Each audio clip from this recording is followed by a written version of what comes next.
Dito sa Papa Dudut Stories, ikaw ay hindi nag-iisa.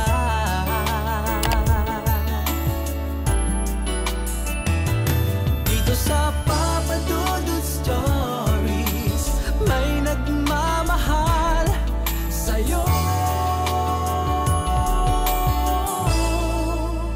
Papa Dudut Stories.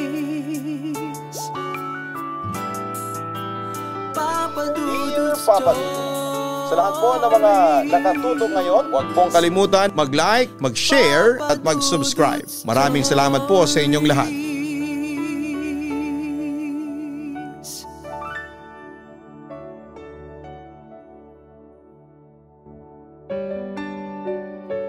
Isang magandang gabi sa inyo at sa lahat ng nakatutok ngayon sa inyong pinag-uusapang YouTube channel.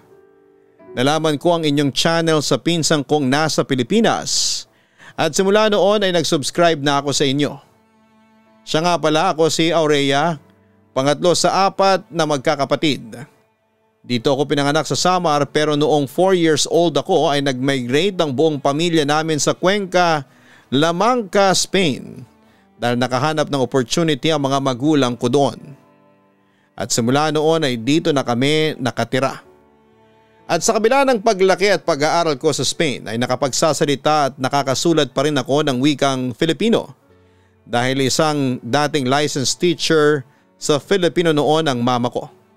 Samantalang pagkarating namin sa Spanya ay naging caretaker kami ng isang dairy farm doon at si Papa ang pinagkatiwalaan ng may-ari na mag-manage noon. Kilala ang farm na yon bilang isa sa producers ng Manchego cheese at dahil sa aking ama kaya lumaki at umunlad ang farm. Bilang kabayaran sa efforts ni Papa ay nagpa siya ang may-ari noon. Nabigyan kami ng 30% ng shares ng farm and making us na isa sa mga may-ari noon. Sa kabilang banda, Papa Dudut, tumira kami noon sa isang malaking bahay na pag-aari ng amo namin sa loob mismo ng farm. Lumang itsura pero maayos at livable naman. Kompleto na rin po ito sa mga gamit. Pero noong bata ako ay masasabi kong hindi ako naging komportable sa unang pagtapa ko sa bahay na yon. Nakaramdam agad ako ng kilabot na hindi ko ma-explain.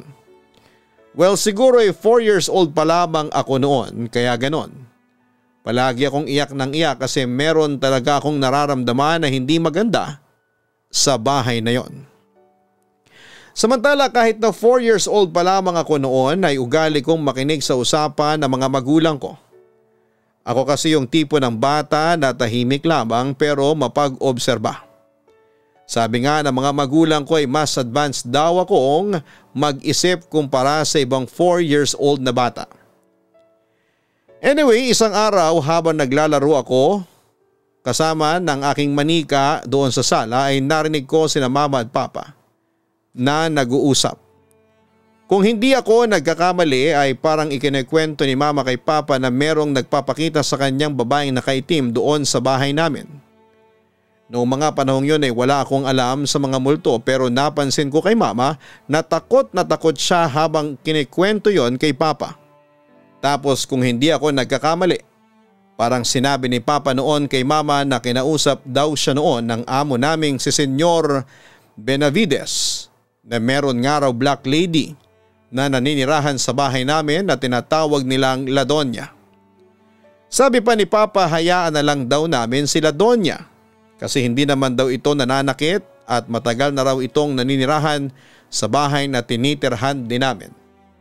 At saka sabi pa raw ni Senyor Benavides, ang La Doña daw ang nagbibigay ng swerte sa buong farm at sa Manchego business ng amo namin. Sa kabilang banda, dumating din ang pagsubok sa aming pamilya. Nagbabala kaming maglayas ng mama ko noon dahil nag-away sila ni Papa. At sabi ng mama ko ay hintayin ko lang siya sa may pintuan namin kasi may mga kukunin lamang siya sa kwarto namin.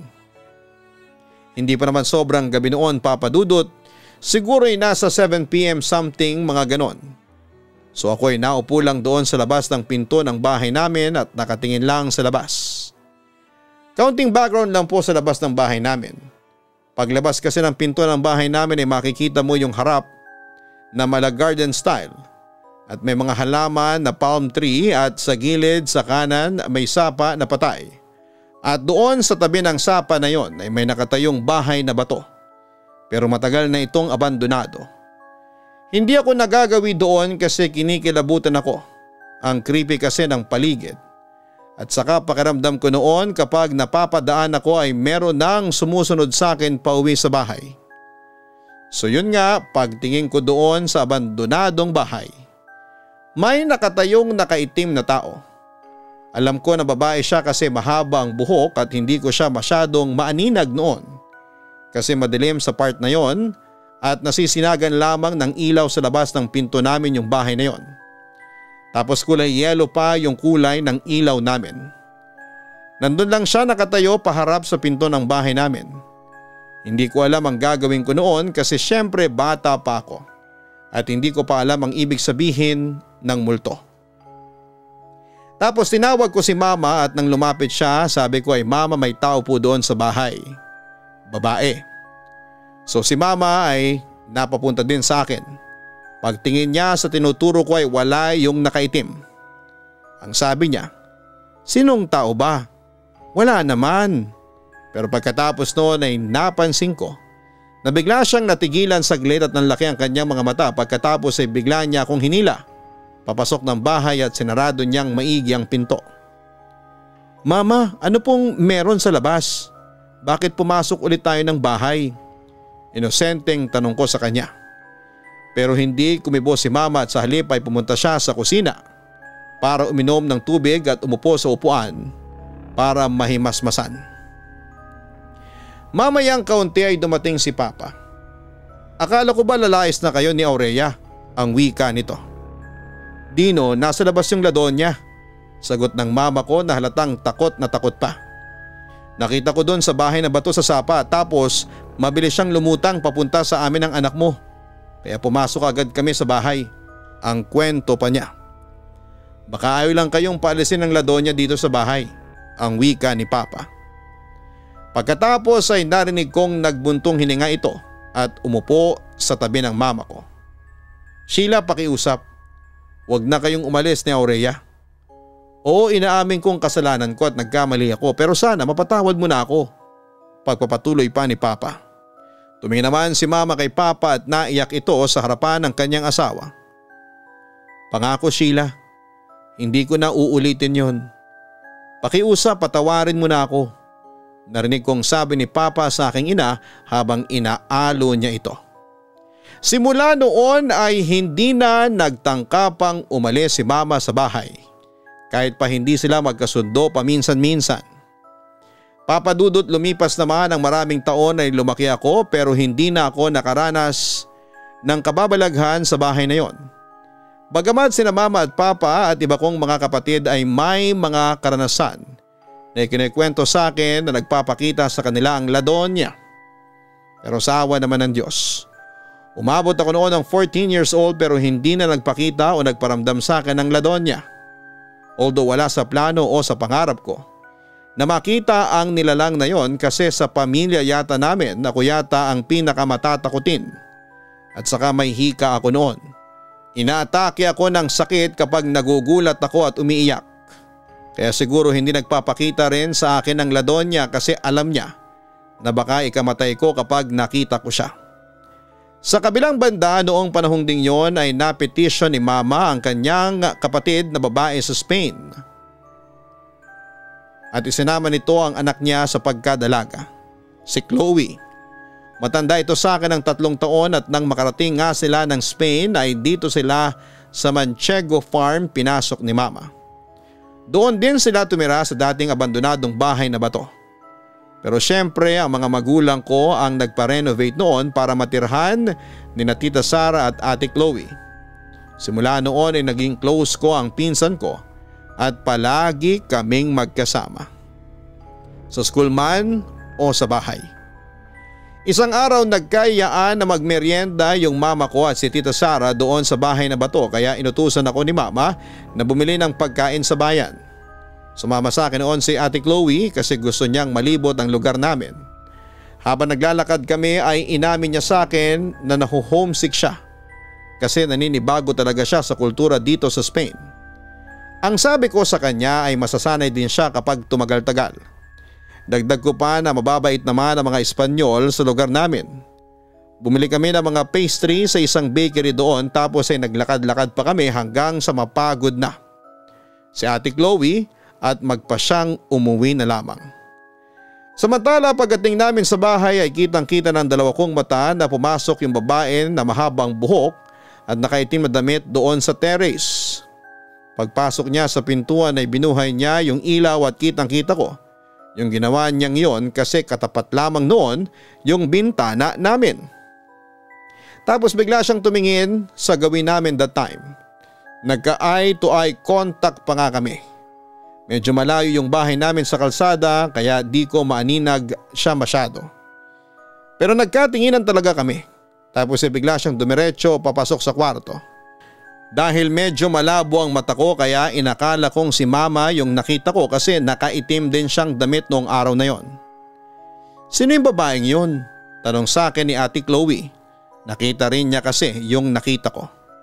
Si Mama, sagot ko. Hindi Aurea, hindi si Tita Sheila yung nakita ko. Espanyola yung nakita ko, ang wika pa ni Ate Chloe. Nagulat naman ako sa aking narinig. Sigurado ka ba? Hindi talaga si Mama yon? Tumingin sa akin si Ate Chloe at ngumisi. May salamin ka di ba? Bakit hindi mo kasi sinusuot? Kaya lalong lumalabo ang mata mo eh. Pangaasar pa niya sa akin. Kaya pala nung sinubukan kong titigan mabuti yung babae, parang hindi nga si Mama. Pero hindi ko pa natatapos yung sinasabi ko. Ay biglang may na-realize ako. Natahimik ako ng matagal. O anong nangyari sa'yo? Bakit parang na-stroke ka dyan? Natatawang tanong pa sa akin ng pinsan ko. Ate Chloe, may itatanong lang ako sa'yo. Wala ba kayong nararamdamang kakaiba ni Tita sa bahay ninyo? Napatingin naman sa akin si Ate Chloe na may halong pagtataka. Wala naman. Una niyang sagot sa akin pero bigla siyang may naalala na naranasan daw ng kanyang ina. Kwento niya ay may nakita raw ang nanay niya na naglalakad daw na itim na babae sa tapat ng bahay namin tuwing gabi o madaling araw. Minsan daw ay nakadungaw pa raw sa terrace.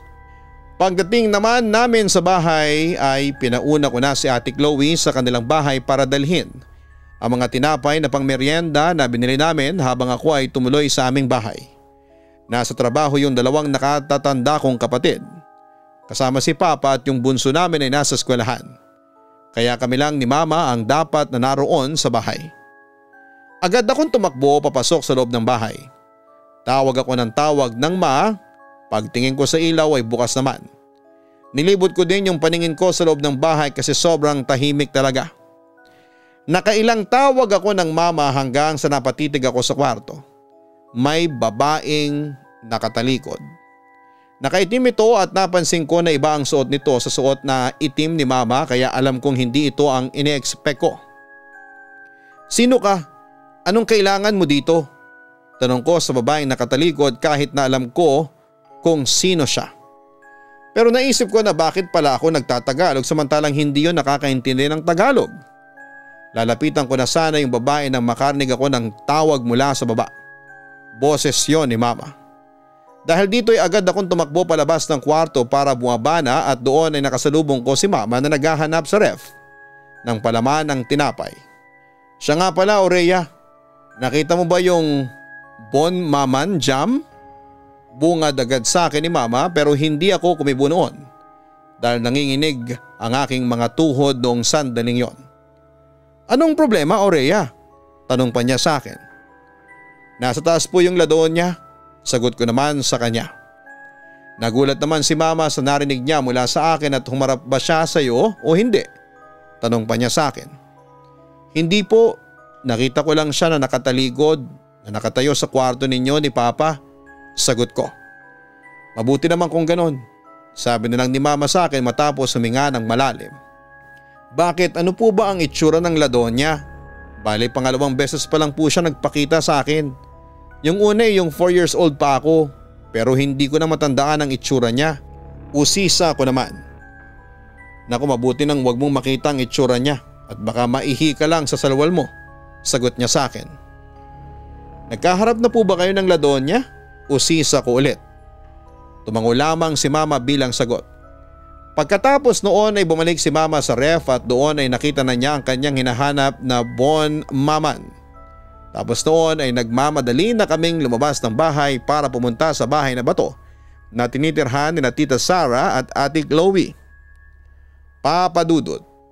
Pag-uwi naman ng mga kapatid ko ay tinanong ko sila isa-isa kung nagpakita na ba sa kanila ang Ladonya at kung nakita na nila ito ng harapan. Sumagot ng oo yung mga kapatid ko pero palagi nakatalikod yung Ladonya kapag nakikita nila. Na-curious ako kung ano tuloy ang totoong itsura ng Ladonya. Pero nung maalala ko ang itsura ni Mama habang sinasabi niya na mas mabuting wag ko nang makita ang itsura nito, sigurado ako na napakapangit ng itsura noon at baka magkaroon lamang kami ng trauma kapag nakaharap namin siya. Samantala lumipas ang ilang araw ay hindi ulit nagpakita sa amin ang Ladonya. Bagamat tuwing gabi ay nakakaramdam ako ng kakaiba sa aking kwarto na para bang may nagmamasid sa akin habang natutulog ako. Sa totoo lang ay hindi komportable sa pakiramdam yon pero hinayaan ko na lamang kasi gabi-gabi bago ako matulog ay nagdarasal ako sa Diyos na sana'y hindi ko makita ang Ladonya o kung anumang multo sa bahay namin. Sa kabilang banda ay natatandaan ko pa ang kabilin-bilinan ni Mama sa aming magkakapatid na sa tuwing sasapit ang dilim ay dapat tahimik na. Iwasan ang mag-ingay dahil baka mabulabog namin ang Ladonya. Halos araw-araw niya sa aking sinasabi yon pero isang gabi ay sinubukan kong suwayin ang sinabi sa akin ni Mama dahil mahina rin ang signal ay out of boredom ay nagpatugtog na lamang ako ng malakas. Gamit-gamit yung dalawang malaking speaker. Halos kumalabog yung buong bahay noon dahil sa lakas ng patugtog ko. Natatandaan ko pa nga ang mga sound trip ko noon ay ang mga awitin nila Enrique Iglesias, Luis Fonsi, Juanes, Sharika, Melendi at Alvaro Soler. Kinalaunan ay nakita ko na nalobat na rin yung phone ko. Yung kwarto ko po kasi ay nasa second floor, katabi ng kwarto ng mga magulang ko. Pumunta ako sa second floor kung saan ay nakita ko si Mama at Papa na natutulog. At dahil sa hindi nila ugaling magsarado ng pinto kapag natutulog sila, ay nakita ko nga sila. Pero Papa Dudut, nagsitayuan lahat ng balahibo ko noon nang makita ko yung isang babae na sobrang lapit ang mukha kay Mama. Babaeng nakaitim na walang iba kundi ang Ladonya. Sumakto naman na namatay yung tugtog ko na sinasabayan pa ng malakas na paghangin na dumagdag sa pangangatog ko. Narinig ko ang pagkakasabi ng Ladonya sa akin na ngayon ay tumatawa ng mahina. Niña traviesa, no me meris. Sabi pa nito sa akin na ang ibig sabihin ay pilyang bata, huwag mo kong tingnan. Pagkatapos noon Papa Dudut ay para kong napako sa kinakatayuan ko ng dahan-dahan at tumingin sa direksyon ko yung babae na nakatutok sa mukha ni Mama na tila ba lumalagatok pa ang bawat buto sa leeg niya. Mas dumoble yung kaba ko roon nang mapagbasdang ko ng maigi ang mukha niya. Namumutlang halos nagsisilabasan ng mga ugat niya sa leeg at mukha. Wala siyang mga mata. Pero ang nakakatakot ay nangingitim ang lahat ng kanyang mga ngipin. Hindi ko alam kung ano ang gagawin ko noon. Nanlambot talaga ako at hindi ko alam kung tatakbo ako sa malapit na kwarto sa harapan ko o bababa na lamang dahil sa iniisip ko na baka makita ko pa rin ang Ladonya doon. Nang matauhan ay kumaripas ako ng takbo sa ibaba. Papa Dudut, hindi ko alam kung paano ako nakatulog noon at natagpuan na lang daw ako nila Mama na natutulog sa tapat ng pintuan. Pero hindi ko magawang kalimutan ang mukha ng babaeng nakaitim na nakaharap ko. Hindi ko mapigilan ng kilabutan, Papa Dudut, hanggang sa naiyak na akong ikinuwento kay Mama ang aking naranasan.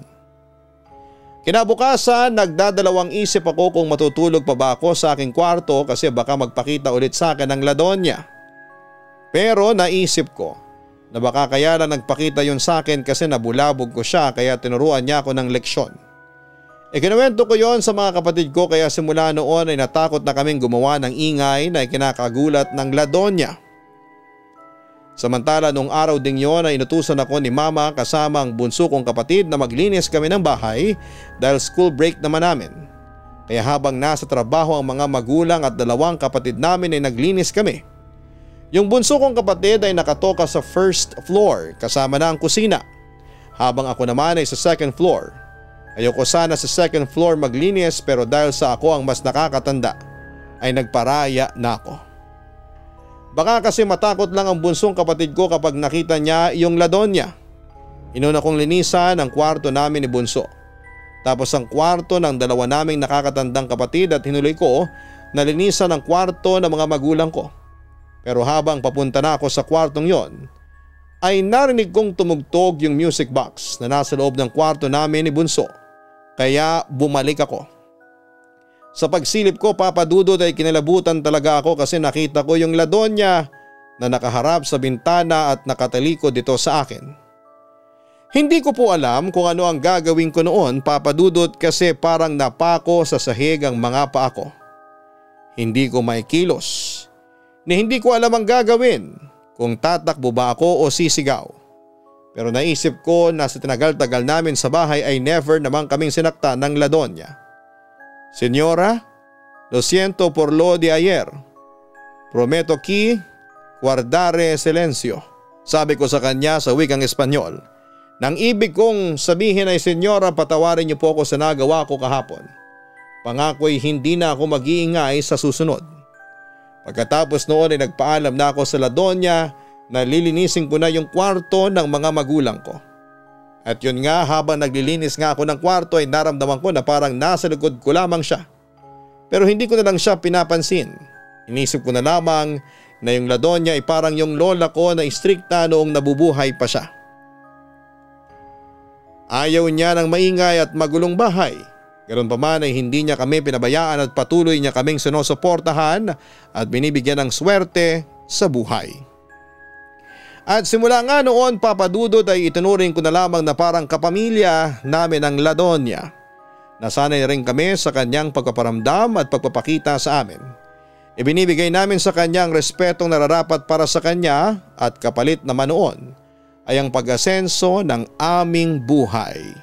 Sa ngayon, Papa Dudut, ay nagwo-work na ako dito sa farm namin at bahagyang nakaranas kami ng financial struggle noong pandemic years, pero nakabangon din kami at ngayon ay tuloy-tuloy pa rin ang pagpoproduce namin ng Manchego cheese.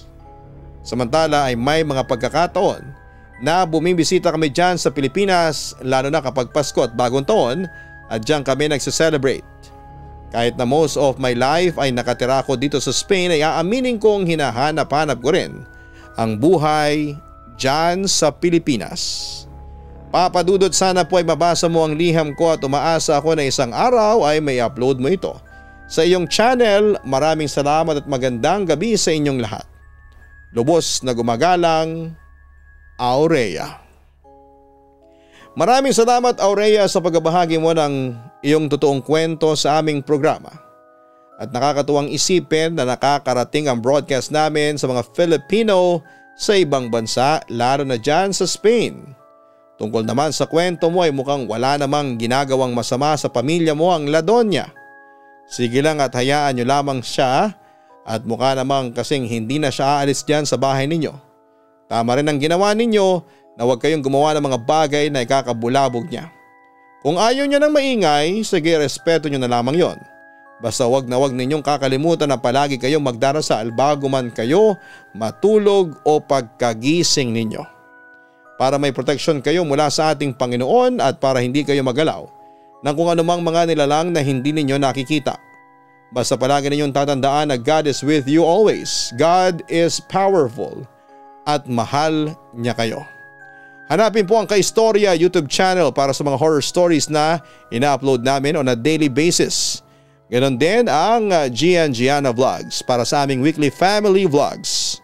Sino pong hindi pa nakasubscribe? Nako, hanapin nyo na po sa homepage ng channel na ito para makapag-subscribe na rin po kayo. Maraming salamat po sa inyong lahat.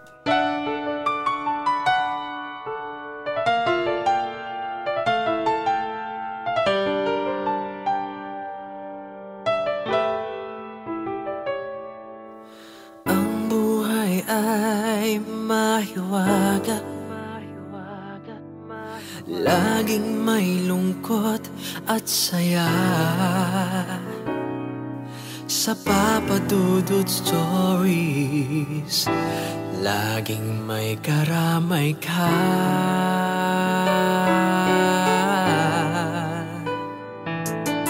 Mga problemang kay bigat, dito ay pakikinggan ka. Sa Papa Dudut Stories, kami ay iyong kasama. Dito sa Papa Dudut Stories, ikaw ay hindi nag-iisa.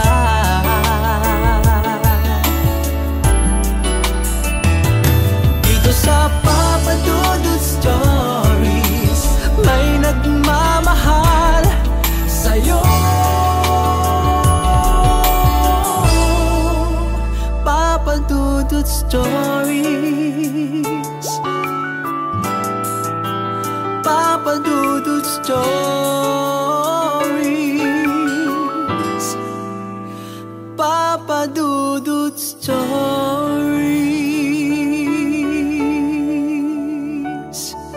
Hello mga ka-online, ako po ang inyong si Papa Dudut. Huwag kalimutan na mag-like, mag-share at mag-subscribe. Pindutin ang notification bell para mas maraming video ang mapanood ninyo. Maraming salamat po sa inyong walang sawang pagtitiwala.